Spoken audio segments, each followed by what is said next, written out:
सरकार कोणाची असू द्या, आमची असू दे का विरोधकाची असू दे, सरकारमध्ये मुद्दे असणं फार महत्वाचे आहे. आम्ही कर्जमाफी झाल्यानंतर मी शिवसेनेमध्ये प्रवेश केला.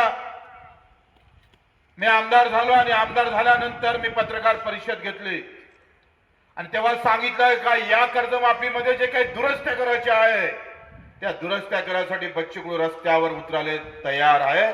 सत्ता हा महत्वाचा विषय नाही आहे, शेतकरी महत्वाचा विषय आहे. त्याच्यासाठी शेवटच्या क्षणापर्यंत आम्ही लढल्याशिवाय राहणार नाही. आखरी आम्ही पाहतोय छत्रपती शिवाजी महाराजांनी जे सांगितलं ते काही धर्म जातीपुरतं युद्ध नव्हतं. आम्ही छत्रपती शिवाजी महाराजांना का मानतोय तर छत्रपती शिवाजी महाराजांनी सांगितलं होतं का राज्य कोणासाठी आहे तर सगळ्यांना पोटाशी लावासाठी आहे. सगळ्यांना पोटाशी लावा. कोणी उपाशी राहता कामा नये. धर्म आणि जातीच्या नावानं कोणी उपाशी राहत असेल, कोणी मरत असेल तर तो अन्याय आम्हाला खऱ्या अर्थानं दूर करण्याचं काम छत्रपती शिवरायांनी आपल्या राज्यात केलं. म्हणजे बाबासाहेब आंबेडकरांनी त्या स्वराज्याचं, त्या राज्याचं, स्वराज्याचं खऱ्या अर्थानं सुराज्य करण्याचं काम केलं. मित्र, आज ही अवस्था जी आपल्याला बदलायची आहे. गिरीश भाऊ असताना आपण सर्व पदाधिकारी प्रचंड ताकदीनं मेहनत घेतोय. मी जेव्हा राज्यमंत्री, कामगार राज्यमंत्री होतो तेव्हा त्यांना सांगितलं, मला वाटते बगर आंदोलनातली पूर्ण केलेली मागणी राज्यात पहिल्यांदा आम्ही ते करून दाखवली. 5 ते 7 हजार रुपये महिना घेणारा आमचा ग्रामपंचायत कर्मचारी 11 ते 14 हजार घेतो.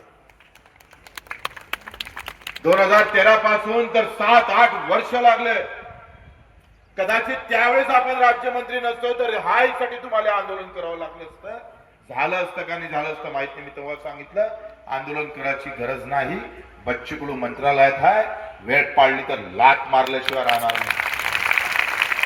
आणि आपण 13 हजाराचं 5 ते 7 हजाराचं मानधन 11 ते 14 हजारापर्यंत नेण्याचं काम आपण केलं.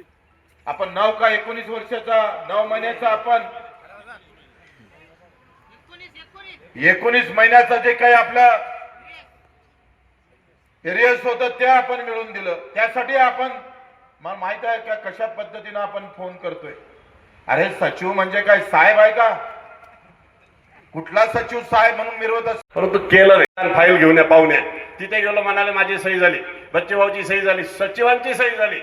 पण तिथले जे झारीतले शुक्राचार्य असते त्यांनी बरोबर शनिवारचा दिवस पाहिला, चाट मारून दिली. शेवटी घरी येऊन पुन्हा फोन केला तर 10 ऑगस्ट 20 ला आपली अधिसूचना निघाली. 11,625 ते 14,125. 2013चं किमान वेतन 2020 ला वाढलं, ऑगस्ट 2020 ला. दुर्दैवानं आपल्या देशामध्ये संकट आलं, कोरोना आला. एक जानबाची मेक मारली गेली. कोरोना असल्यामुळे वित्त विभागाने फुटी मारली आणि आपल्याला ते लागू केलं 1 एप्रिल 22 पासून. आणि 22 पासून आपला पगार वाढला. त्याच्या आधी आपल्याला 2-2, 3-3 वर्ष वाढ उशिरा मिळाली. कधीतरी तुम्ही आरएस घेतला का 19 महिन्याचा? या 19 महिन्याचा आरएस कसा मिळाला असेल ते लिहून घ्या काळ्या दगडावरचे. हा गिरीश दाभाडकर बोलतोय. जर त्यावेळेस महाराष्ट्र शासनाचे मुख्यमंत्री म्हणून एकनाथ शिंदे नसते आणि आपले राज्याध्यक्ष बच्चूभाऊ नसते तर 19 महिन्याचा आरएस आपल्याला मिळाला नसता. मित्रांनो, आपल्या सगळ्यांना 50-60 हजारापासून 1 लाख आणि 1,20,000 पर्यंत मिळालं. आपल्यापैकी लोकांनी 1 रुपया तरी महाराष्ट्राचे ग्रामपंचायत कर्मचारी युनियनच्या खात्यात दिला का? अजूनही पुणे जिल्ह्यामध्ये अजून 2 वर्ष झाले ते